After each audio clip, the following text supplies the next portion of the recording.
الإسلام والإيمان بلا محنة ولا امتحان بحق سيد ولد عدنان ولكل نية صالحة وعلى ما نوى سلفنا الصالح إلى حضرة النبي وآل النبي بسر الفاتحة. أعوذ بالله من الشيطان الرجيم. بسم الله الرحمن الرحيم. الحمد لله رب العالمين الرحمن الرحيم مالك يوم الدين إياك نعبد وإياك نستعين اهدنا الصراط المستقيم صراط الذين أنعمت عليهم غير المغضوب عليهم ولا الضالين آمين.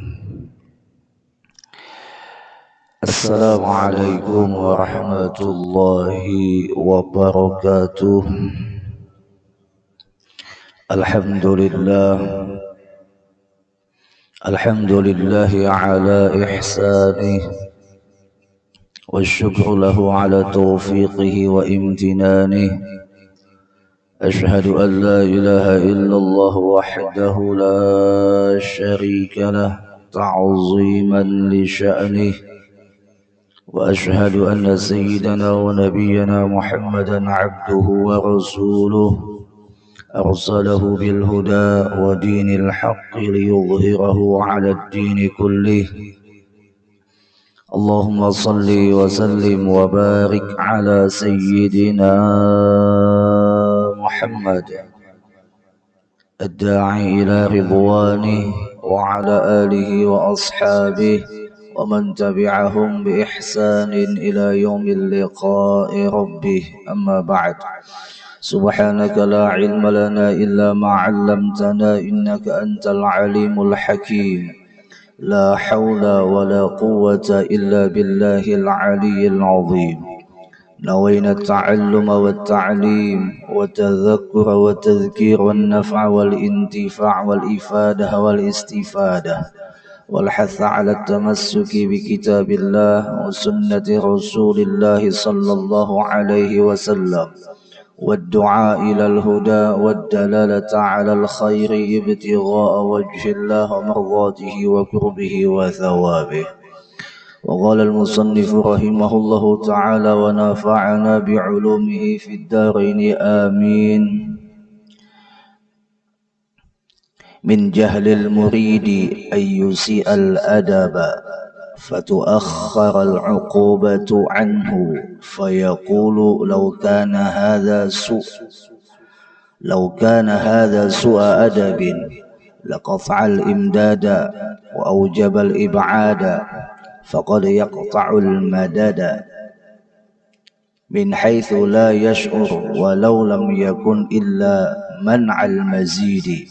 وقد يقام مقام البعد وهو لا يدري ولو لم يكن إلا أن يخليك وما تريد. Bapak Ibu jamaah Masjid Al-Mu'minin yang dimuliakan oleh Allah, alhamdulillah di subuh Jumat yang terakhir daripada tahun 1422 Hijriah, insya Allah kalau panjang umur kita akan bertemu di Jumat akan datang di tahun 1423 Hijriah, yang Allah masih memberikan sisa kehidupan kepada kita semua, disertakan kesehatan dan taufik untuk kita memenuhi kesehatan itu dengan ketaatan. Mudah-mudahan dengan taufiknya Allah ini, Allah terus istiqomahkan hingga kita menjalani hidup di dunia ini diselamatkan oleh Allah, akhir hayat kita husnul khatimah, mudah-mudahan amin. Tak terkecuali juga mama dan abah kita yang mungkin di antara kita ada yang sudah berdahulu di alam barzakh, mudah-mudahan mereka pula mendapatkan ampunan dan rahmat Allah. Yang masih hidup mudah-mudahan Allah panjangkan usianya, Allah sehatkan batang tubuhnya, Allah bahagiakan masa tuanya, dan Allah jadikan kita sebagai permata yang indah buat kehidupannya, mudah-mudahan amin, Allahumma amin. Bapak Ibu rahimakumullah wa azabakumullah, Al-Imam Ibnu Athaillah As-Sakandari beliau menyatakan di dalam kalam hikmah yang selanjutnya. Kata beliau, min jahlil murid, di antara tanda kebodohan seorang murid, ayyusi al-adaba, yaitu buruk akhlaknya, buruk adabnya, jahat perilakunya. Fatuakharul uqubah, si murid ini menyangka bahwasanya dengan ditunda hukuman atas kelakuannya, atas perangainya yang kurang sopan, fayaqulu, si murid ini berkata, lau kana hadza su'a adabin, jikalau adalah aku ini termasuk golongan yang akhlaknya buruk, laqata'al imdada, niscaya Allah memutuskan pemberiannya kepadaku. Kata si murid, buktinya nih, aku santai-santai aja, kada dai hukuman. Kan ada di Tagurang, murid, ikam ada panglawan paguruan. Ada papa, buktinya pang aku nah, kada ada masalah. Ujar yang diumpamakan oleh Al-Imam Ibnu Athaillah. Wa aujabal ibada, dan si murid ini pulang mengatakan, tidaklah juga aku dijauhkan. Faqad yaqta'ul madada, padahal nih, sesungguhnya dia tidak merasa telah diputus pemberian. Min haitsu la yash'ur, sekira-kira si murid tadi kadang merasa diputus. Walau lam yakun illa man'al mazid, kalau adalah si murid tadi yang dia katakan yang suul adab tadi, lawan perguruan, lawan jalan hidupnya, kada berakhlak, kada beadab, maka sesungguhnya ini murid man'al mazid, ditegah penambahan, monoton ujarang, kada bertambah kualitas hidupnya, nangka kayak itu aja. Bujur ay kada dihukum, tapi kakak itu aja kualitasnya, kada bertambah sampai ketua kakak itu aja. Lebih baik orang yang tadinya maksiat lalu taubat, ada perubahan, ya kan? Jadi kadang monoton aja dengan akhlaknya yang ia kira tadi selamat, padahal jelas-jelas kada selamat. Wa qad yuqamu maqamal bu'di, dan sungguh si murid yang adabnya jahat ini sudah masuk kepada makom yang dijauhkan oleh Allah, dijauhkan dari rasa dekatnya dengan Allah, dijauhkan dari rasa dekatnya dengan guru. Semakin lambat laun di hatinya hilang sendiri rasa ikatannya dengan guru, rasa ikatannya dengan Tuhan, rasa ikatannya dengan makhluk. Kenapa? Karena merasa hebat. Orang yang tidak punya akhlak itu poinnya sebutin aja, ini merasa dirinya hebat. Allah, wa huwa la yadri, si murid ini kan merasa ada tahu. Walau lam yakun illa ayyukhalliyaka wa ma turid, yang mana Allah, ya kan, sudah mengosongkan ataupun menjatuhkan dia kekosongan pada hatinya dengan apa yang ia mau. Nah, di sini Bapak Ibu rahimakumullah, Imam Ibnu Athaillah mengatakan kita semua ini sebenarnya murid. Hatta ulun pun masih murid. Kenapa? Karena arti murid itu asal katanya arada yuridu, menghendaki, menuntut sesuatu. Seorang murid itu menuntut sesuatu. Kalau dia menjadi seorang murid dari guru, menuntut dari guru itu ilmu yang barokah, menjadi perantara daripada Allah untuk memberikan ilmu itu dari Allah kepada si murid tadi melalui perantara si guru.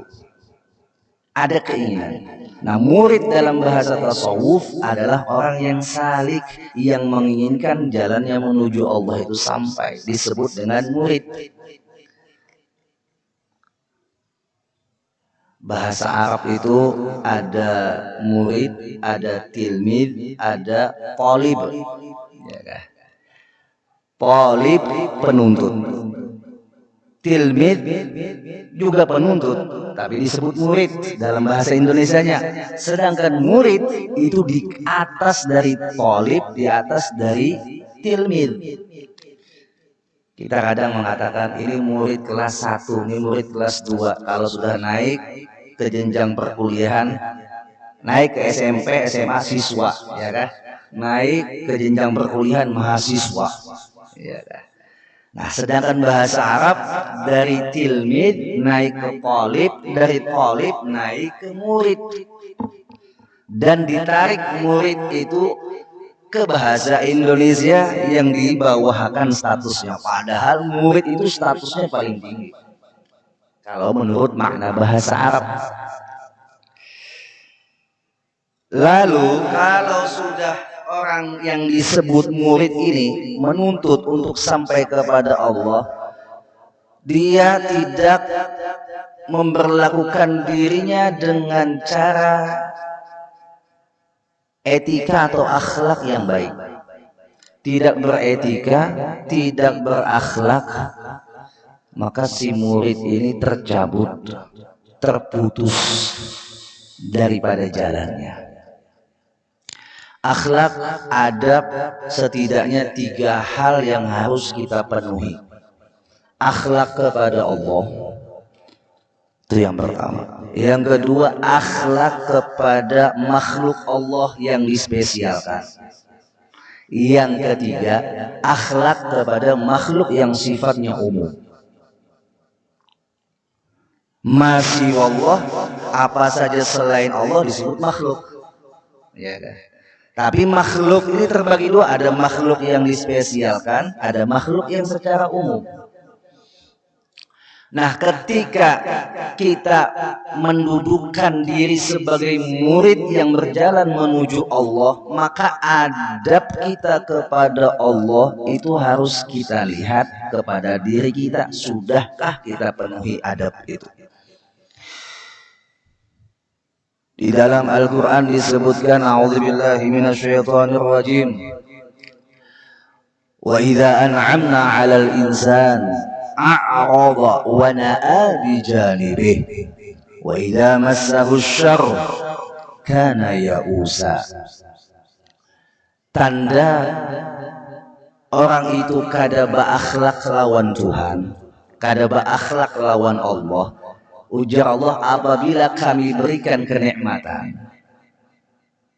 orang yang diberikan kenikmatan ini a'rada, bukan mensyukuri tapi berpaling dari Allah. Ini orang yang kada berakhlak lawan Allah. Allah berikan nikmat, malah dia berpaling dengan yang memberikan nikmat. Pian diberikan hadiah, malah pian menjauhi orang yang memberikan hadiah. Ini salah satu tanda hamba Allah yang kada beradab kepada Allah. Bukan sekedar itu, wa na'a bi janibih, dia juga menjauhkan diri dengan sombongnya, bahwasanya ujarnya apapun yang kurasakan dan yang kuhasilkan saat ini atas usahaku, atas prestasiku, katanya. Nih rumah yang tinggi menjulang ini, katanya ini usahaku. Nih pangkat yang beberapa banyak bintang, ini usahaku. Nah, orang seperti ini orang yang sudah kehilangan akhlak kepada Allah. Ujar Allah, kuberikan nikmat, sombongnya. Nah, di antara orang yang kada berakhlak lawan Allah. Dikasih kemampuan kita ibadah, orang yang berakhlak lawan Allah, dia akan mendudukkan diri, alhamdulillah ya Rabbi yang berikan taufik. Selalu saja dia ingat bahwasanya apa yang ia lakukan kada lepas dari pertolongan Allah. Itu orang yang berakhlak dengan Allah. Kada lupa kacang akan kulitnya. Sama halnya kita menghadapi nih bulan Agustus, ya kah? Sebentar lagi kita merayakan ulang tahun kemerdekaan bangsa kita. Tanda kita berakhlak kepada para pejuang, lalu diperingatilah hari kemerdekaan dengan disebut syukur atas kemerdekaan. Diajaklah masyarakat untuk mengingat cerita tentang perjuangan para pejuang. Begitu gigihnya mereka memperjuangkan bangsa ini, mengusir para penjajah. Tidak mereka biarkan satupun penjajah merongrong ataupun merusak bumi pertiwi yang dicintai. Padahal jika saja nih, andai saja nih, bubuhan pejuang dulu hanya mengutamakan jangka pendek, kan buhan Belanda tuh banyak duit, ya kah? Buhan penjajah tuh kan banyak duit, banyak modal. Bubuhan pejuang tuh mengutamakan duit pada saat itu. Ujar buhan Belanda, siap kada jadi pengkhianat, nah nih duit, nah nih rumah, nah nih mobil, segala fasilitas kami sediakan. Bahkan di Belanda pun kami berikan tempat buatmu untuk berlindung. Tapi pejuang tidak menginginkan itu. Mereka ingin bumi pertiwinya merdeka, tidak mau dijajah. Sayang 1000 kali sayang, adab di zaman now ini kepada para pejuang yang tulus ikhlas mulai sorot, mulai surut, mulai runtuh. Di mana dulu penjajah diusir, sekarang malah penjajah diundang. Bujur kada jamaah. Jamaah bujur kada. Kita jadi pembantu di dalam negara kita sendiri. Pian tahulah Saudi Arabia itu masyarakatnya terkenal wataknya, maaflah, ada karakter mereka yang disebut bahasa kasarnya itu angkuh. Pede bahasa halusnya, pede dengan mereka berada di tanah sendiri. Kita kadangkala kada pede berada di negeri kita sendiri. Bujur kada? Saking pedenya mereka itu tidak diberikan hak bagi orang luar memiliki tanah di sekitar Masjidil Haram. Tidak boleh. Yang di sekitar Masjidil Haram, toko-toko yang banyak itu, yang ampunnya harus asli penduduk Saudi. Pekerjanya silahkan orang luar, tapi yang memiliki tanah harus orang Saudi. Itu prinsip mereka. Kada mau mereka menyerahkan tanahnya, apalagi yang berdekatan dengan tanah haram, ya kan? Dimiliki oleh orang luar dari penduduknya. Makanya begitu pedenya mereka. Allah. Nah ini pelajaran juga buat kita barataan. Jangan sampai kita yang diamanahkan pangkat menyalahkan pangkat kita, menyalahkan amanah yang diamanahkan oleh Allah. Pian dengan adanya pangkat kekuasaan itu adalah amal dakwah pian. Kalau pian jujur, amanah dan adil, pian akan terdepan masuk ke dalam surga Allah. Di Yaman Selatan, ulun sendiri pernah mendengar langsung dari masyarakat di sana. Kan di sana di Yaman Selatan itu beda dengan Yaman Utara lah. Yaman Utara tuh yang negeri konflik tuh Yaman Utara. Yaman Selatan termasuk Hadramaut. Di situ para pelajar kita yang belajar di sana. Nah di Yaman Selatan itu buminya mengandung minyak. Sedangkan Yaman Utara kada. Makanya Yaman Utara tuh kada mau pisah dengan Yaman Selatan. Mereka tahu di Yaman Selatan buminya mengandung minyak.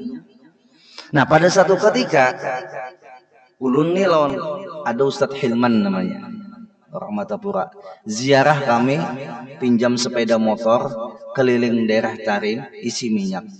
Terkajut ulun minyak larang juga di sana. Maka di sini buminya mengandung minyak. Ya kan.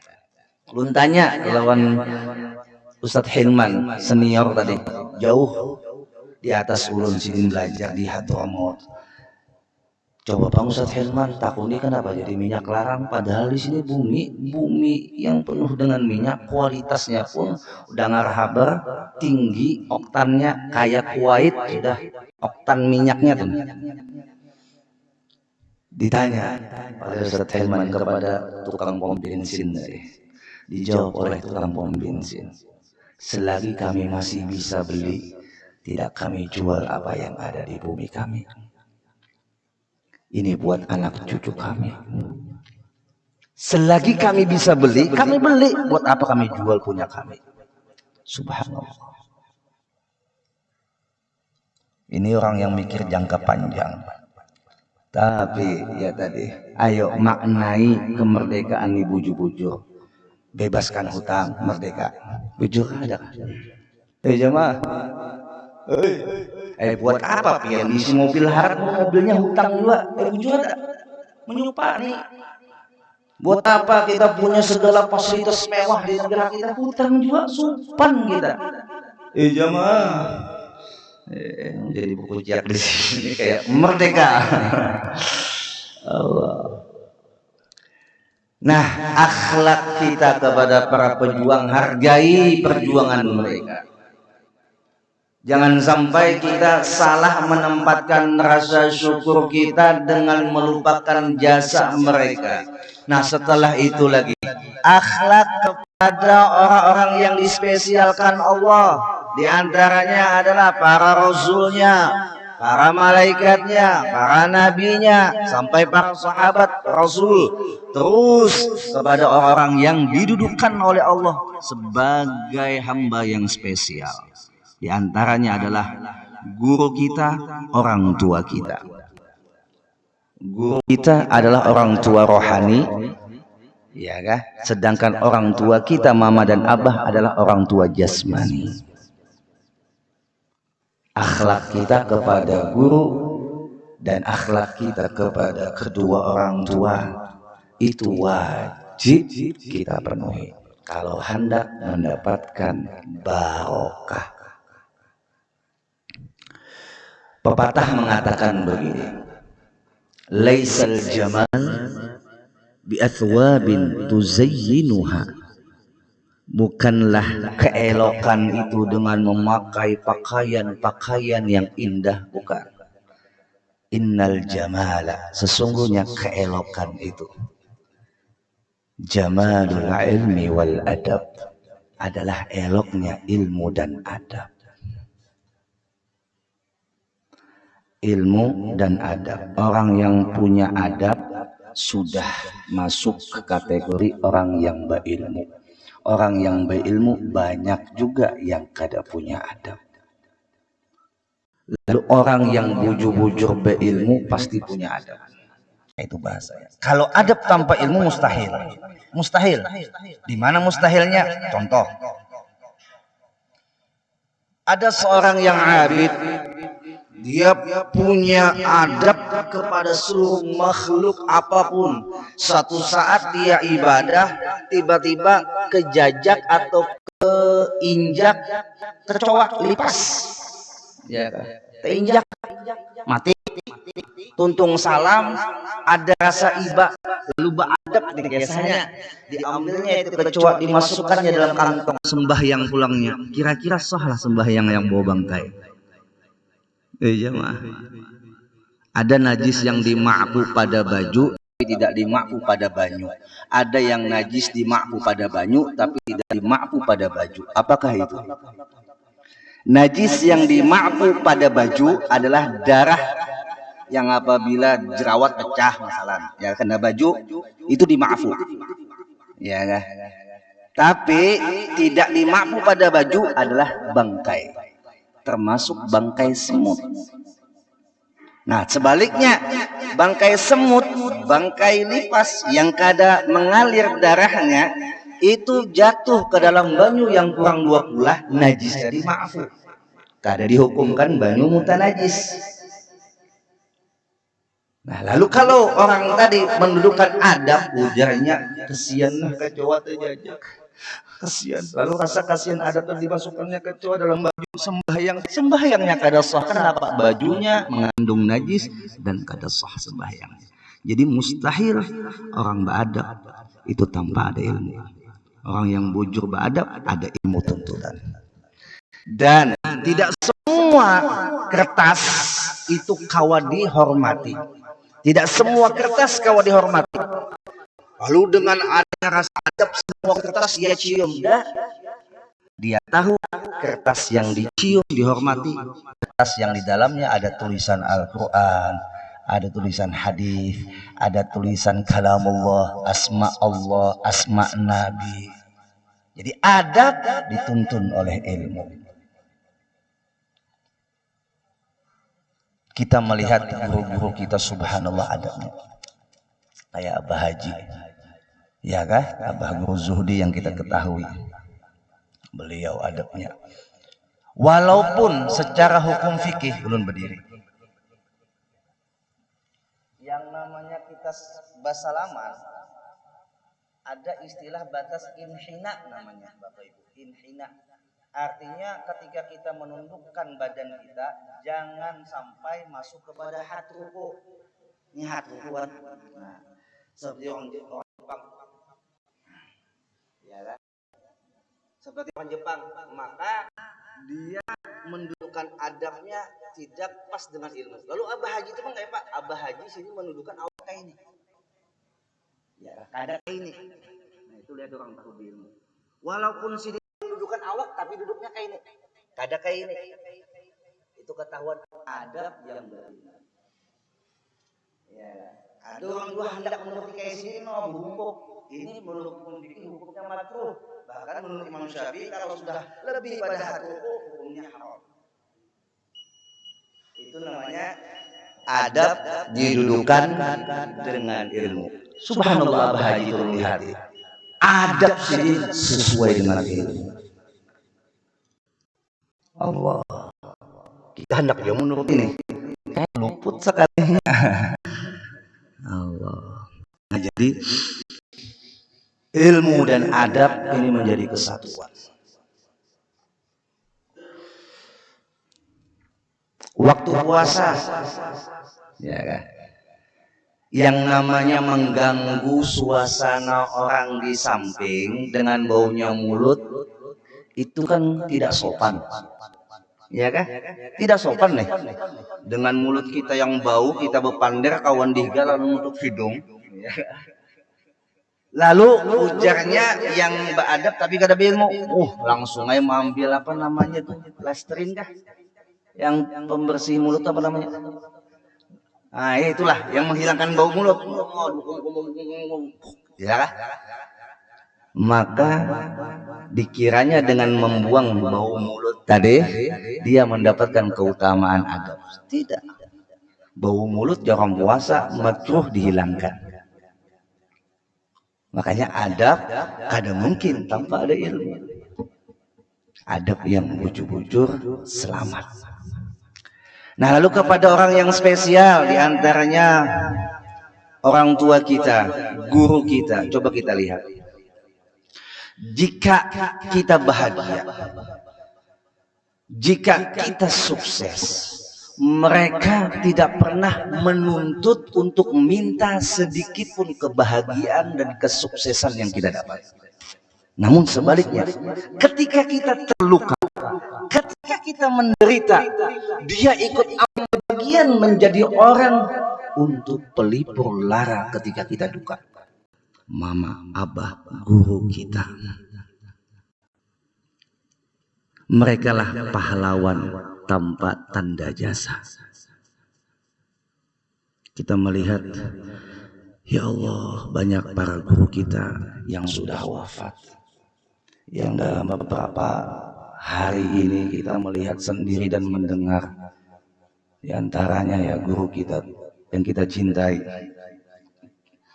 yaitu Abah Guru Kiai Haji Kashful Anwar bin Syekh Kiai Haji Syarwani Abdan Bangil,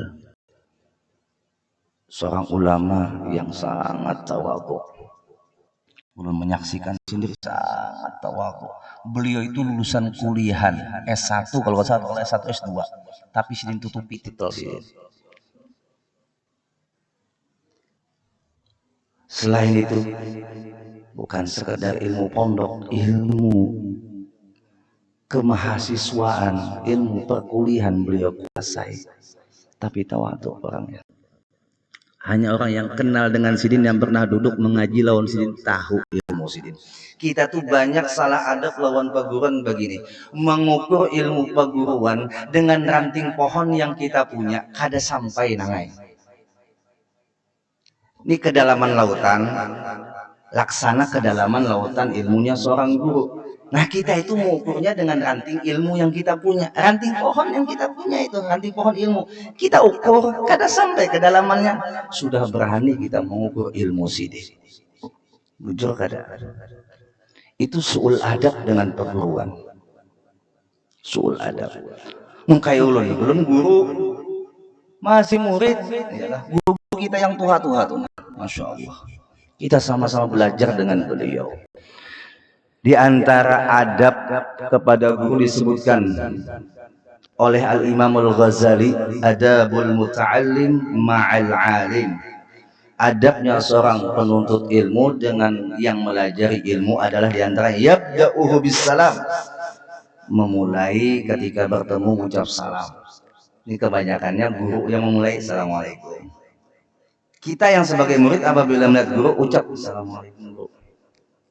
Itu adab. Yang kedua, wa yaqumu lahu idza qam, berdiri apabila dia berdiri. Kalau kita tahu sidin itu seorang guru, apalagi yang mengajar kita, berdiri ketika dia berdiri. Habis itu lagi, wala yaqulu lahu qala fulan khilaf ma qulta. Jangan, Imam Ghazali, jangan sekali-kali kita mengatakan kepada guru kita tuh, wahai guru, kenapa perkataan pian tuh beda dengan guru si anu tuh, kada boleh. Kada boleh. Mun hendak buat kita minta nasihat, kada usah kita bandingkan kalamnya. Guru, bagaimana hukumnya ini? Kada usah kita katakan ujar si guru anu kok beda dengan pandiran pian. Ini suul adab kata Al-Imamul Ghazali. Memang ujar Imam Sayyidina Abdullah bin Abbas, di antara orang itu mendapatkan ilmu mudah, gampang dan melekat di dalam dadanya, di antaranya adalah lisanun saul, lidahnya yang bertanya, wa qalbun aqul, dan hatinya yang cerdas, yang bijak. Artinya nyebetakun pun pakai adab.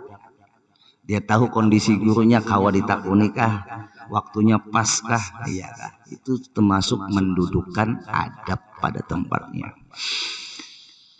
Itu secara khusus juga kepada kuitan kita. Wala taqul lahum uff, jangan kalian katakan kepada kuitan itu ceh aja kada boleh.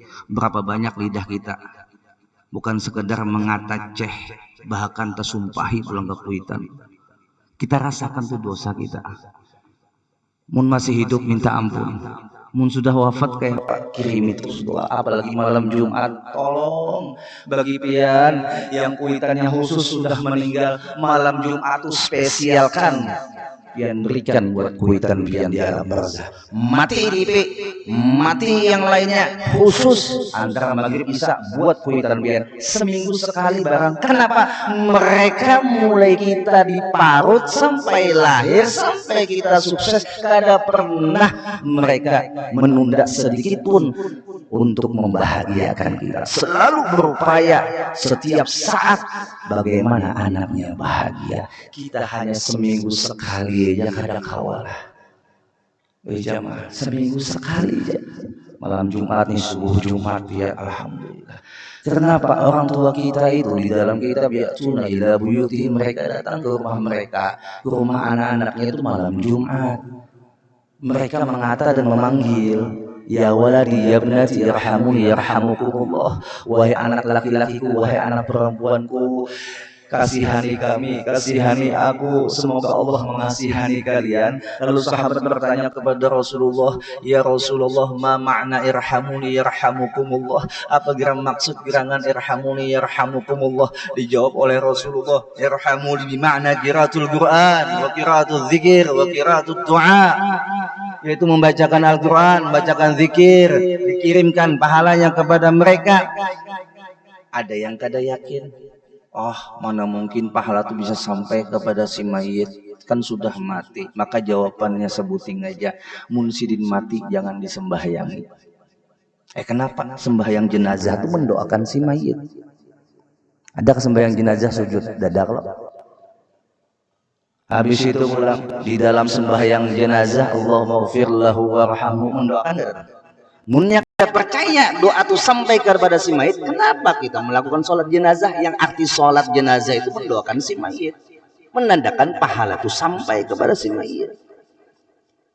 Allah, andai saja pahala itu pada sampai kepada si mayit oleh kita yang masih hidup, diberikan oleh Allah hak masih sisa kehidupan itu bisa berbagi dengan mereka, maka Rasulullah ketika lewat kuburan Rasulullah kadang mengucap salam. Tapi nyatanya Rasulullah mengucap salam, assalamualaikum ya ahlad diyaril mu'minin wa inna insyaallah bikum lahikun. Itu dalam hadis yang sahih. Rasulullah mengucap salam kepada ahlul kubur, kepada orang yang ada di kuburan. Berarti Rasulullah mendoakan orang yang berada di dalam kuburan. Kalau Rasulullah mendoakan orang yang dalam kuburan, mustahil Rasulullah ada tahu bahwasanya itu pahala ada sampai. Rasulullah tahu. Maka dari itu beliau langsung mencontohkan untuk kita bahwa ketika lewat di kuburan orang muslim, orang mukmin, ucapkan salam. Allah. Nah, mudah-mudahan karena sudah isyraq, insyaallah nanti disambung lagi, masih panjang. Minta halal, minta ridha zahir dan batin. Mudahan kita dapat memaknai hijrahnya tahun 1422 Hijriah ke 1423 Hijriah ini dengan move on. Move on itu bahasa gaul lah. Ya, apa move on? Berpindahnya dari yang kada baik kepada yang baik. Berpindahnya dari yang tadi malas menuju rajin. Berpindahnya dari kehinaan kepada kemuliaan. Berpindahnya yang punya hutang mudahan dilunaskan. Berpindahnya yang punya masalah mudah-mudahan diselesaikan. Berpindahnya dari kemiskinan kepada kekayaan. Berpindahnya yang belum kawin mudahan kawin. Berpindahnya yang sudah kawin mau hendak lagi aja. Yang sudah mudah-mudahan dirukunkan oleh Allah sampai akhir hayat sejati bersama menuju surga. Mudah-mudahan amin. Allahumma amin. Al-Fatihah. A'udzubillahi minasyaitonirrajim. Bismillahirrahmanirrahim. Alhamdulillahirabbil alamin. Arrahmanirrahim. Maliki yaumiddin. Iyyaka na'budu wa iyyaka nasta'in. Ihdinas siratal mustaqim. Siratal ladzina an'amta 'alaihim ghairil maghdubi 'alaihim waladdallin. Amin.